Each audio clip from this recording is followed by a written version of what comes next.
Politique, le débrief. Ouattara a réussi, Sanogo inquiète. Mardi 13 août, l'image a fait le tour du monde. Celle de Soumaïla Cissé assis à côté d'Ibrahim Boubacar Keïta dit IBK la veille.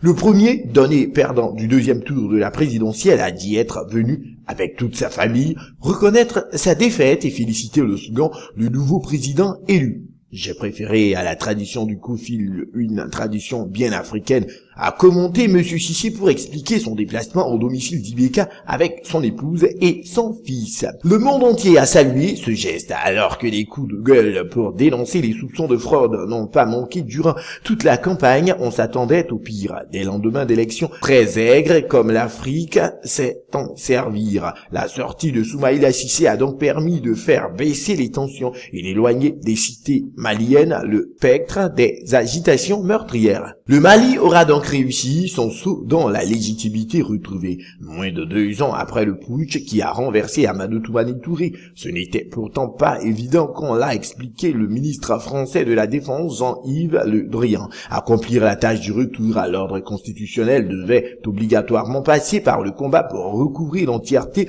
du territoire dont une large partie a été annexée par des islamistes dans la foulée du coup d'État. Ces islamistes étaient lourdement armés. Leur détermination était quotidiennement prouvée. Face à eux, une communauté internationale qui, comme d'habitude, entendait s'appuyer sur l'organisation sous-régionale, en l'occurrence la Communauté économique des États de l'Afrique de l'Ouest, CEDEAO. Cette CEDEAO-là, conduite par la Côte d'Ivoire, avait tout pour inquiéter. Non seulement elle était menée par un pays qui devait lui-même recoller les morceaux après une très grave crise, mais le problème malien était tel qu'il fallait beaucoup plus d'actes concrets que les tergiversations auxquelles ont été habitués dans ce genre d'affaires. L'élection d'un nouveau président, après la récupération des territoires occupés par ces islamistes, a un véritable succès, une réussite qu'on doit au leadership du président ivoirien Alassane Ouattara, estime de nombreux observateurs.